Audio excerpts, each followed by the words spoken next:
السلام عليكم ورحمة الله وبركاته. الحمد لله رب العالمين والصلاة والسلام على أشرف الأنبياء والمرسلين وعلى آله وصحبه أجمعين أما بعد.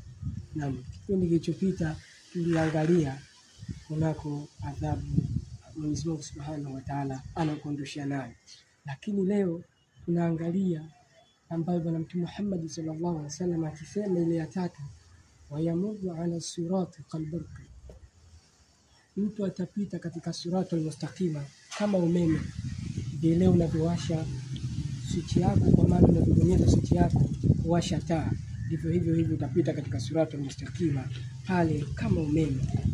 Sasa hapo utakuwa ukipita, lakini kwa vile umefanya amali zako zilizokuwa njema kwa kuswali swala tano.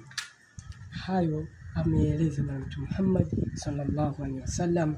Lakini ikitokea umedondoka katika hiyo siratul mustaqima, basi hakuna sehemu nyingine ambayo utadondokea isipokuwa utadondokea katika shimo la